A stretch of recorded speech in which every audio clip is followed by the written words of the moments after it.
Hey everybody, welcome back to Jimmy's Promo, and today I wanted to take a look at the advanced features inside of the Samsung Galaxy Ultra. And so I wanted to see if there was anything new, anything different versus the Galaxy S10 series versus the Note series.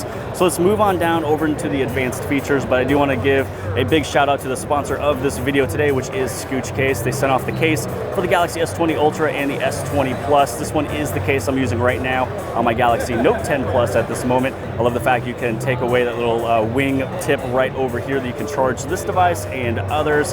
But let's go back inside of the advanced features. You have a couple different options with the side key. Either you can do a double press or even the press and the hold.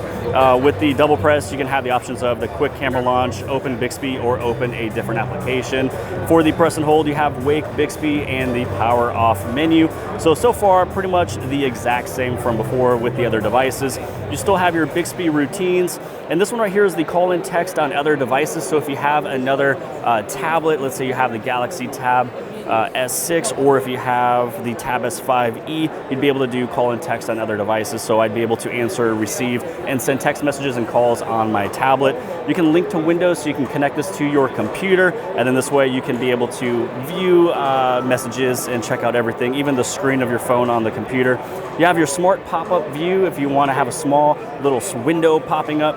Here's your screenshots and screen recorder. So this is where you go through your settings, even though there is a quick setting option on the top of the phone.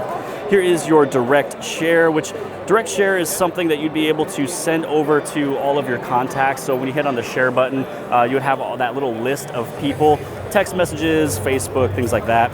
You can reduce your animations, motions and gestures. So inside of motions and gestures, you have your lift to wake, double tap to wake. You also have your smart stay. So this way, anytime that you're still looking at your phone, it will stay lit up for you. Here is your smart alert, easy mute, palm swipe to capture, and swipe to call text message. Now, I do not have set up my Android 10, little navigation from the side, so I do have to hit on the back button right over there. That is what I'm used to, and so I will probably go through that. Here's your one-handed mode. So there's a couple different ways you can go inside of one-handed mode, either through gesture or the button itself. You also have your game launcher. Here's your dual messenger, so you can connect and sign into two different messenger services at the same time. You also have your video enhancer and send SOS messages. So that covers the entire advanced features list inside of the settings for the Galaxy S20 Ultra. Again, a big thank you and shout out to Scooch Case for sponsoring this video. So if you guys are interested, I'll be placing some links for the Scooch Case below the video. And if you guys like this video, hit on that subscribe on the very bottom left-hand side. And if you guys like this video, then more than likely you'll like the other video on the right-hand side. And I'll see you guys later.